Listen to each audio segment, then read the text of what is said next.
I swear, if my daughter had died because of a homeowners association president tossing her oxygen tank, the next tank she'd see would have been in a prison infirmary. That was the only thought in my mind as I held Avami 9-month-old baby, her tiny chest barely rising, while paramedics worked furiously to save her. Sirens still echoed outside, but the real alarm had already gone off in my head. This whole nightmare had one face: Deborah Lang, our HOA president, clipboard queen of our subdivision. She didn't like visible clutter, especially not the medical oxygen tank I'd set outside while HVAC crews fixed the indoor system. Despite warning labels and biohazard signs, she decided that my daughter's lifeline was an eyesore, and she removed it. But Deborah didn't know who she was dealing with. I wasn't just some tired dad and homeowner. I'm a licensed state health inspector. I've shut down hospitals for mold in their vents and fined million-dollar clinics for cutting corners on patient safety. Deborah had just made this personal. That morning had been calm. I'd set the tank in a shaded corner of our front porch. The indoor system was temporarily offline for ductwork, so the porch visible. Yes, but safe and shaded was our only option.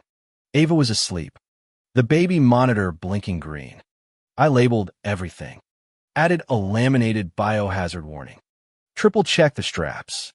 Then I saw her, Deborah in her stupid floral sun hat and bug-eyed sunglasses, pacing like she ran a prison yard. She stopped, glared at the tank like it insulted her landscaping. "That's not approved," she said flatly. "It's visible from the street."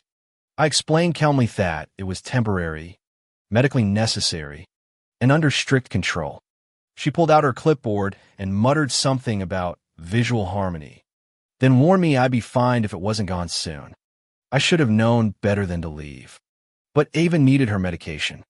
25 minutes. That's how long I was gone. When I came back, the tank was gone. Just gone. I ran to check the porch cam, and there she was, Deborah, with gloves on, dragging the tank like it was trash. "This eyesore is leaving," she muttered on the footage. I sprinted to the HOA dumpster and found it, half crushed, labels facing up like a silent scream.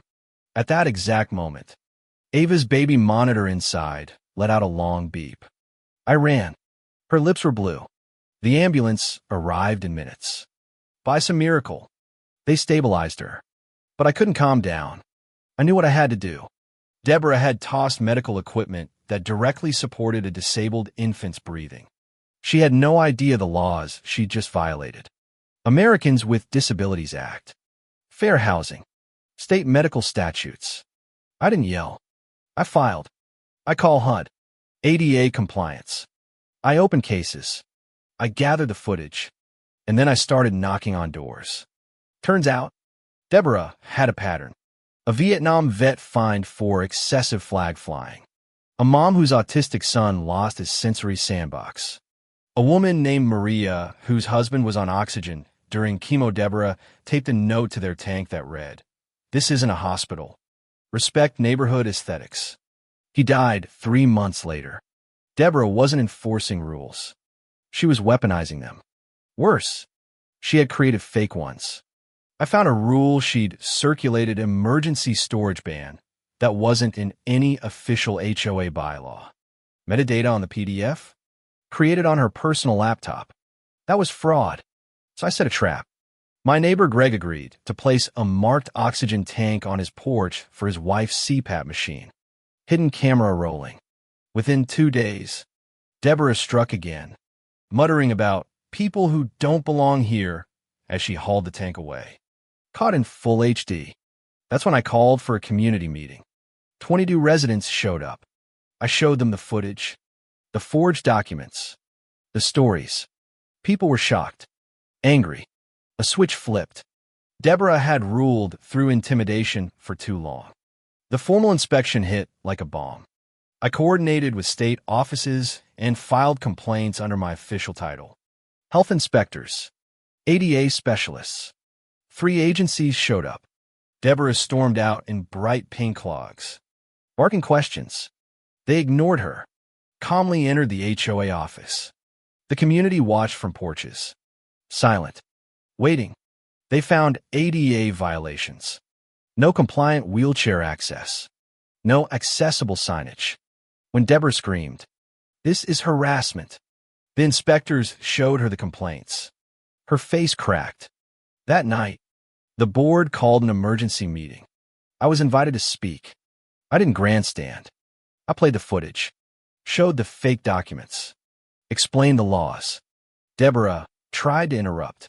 Someone yelled, "You endangered a baby." The vote wasn't even close.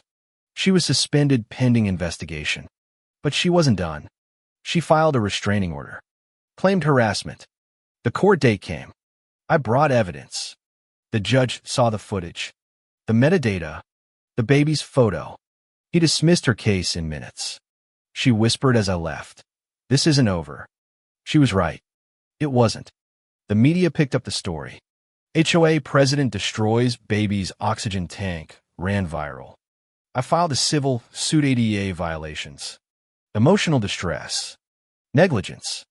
Deborah was named personally. Her lawyer tried to settle. I refused unless she apologized in person. She refused. The trial came. The jury didn't take long. Verdict, $1. $2 million in damages. Deborah banned from ever holding HOA office in the state again. When the judge read the verdict, she didn't cry. She just looked hollow. She moved out quietly months later. No goodbye. Just a for sale sign and silence. The HOA rebuilt elections. New bylaws. Real accountability. The neighbors? They stopped being afraid. A year later, Ava is strong. Running. Laughing. Singing to birds. The oxygen tank is long gone. But I still remember the weight of her in my arms as I begged 911 to save her. I remember Deborah dragging that tank like it was trash. And I remember that justice doesn't always roar. Sometimes it's just the absence of cruelty. The absence of people like her. And sometimes, justice looks like a little girl breathing free.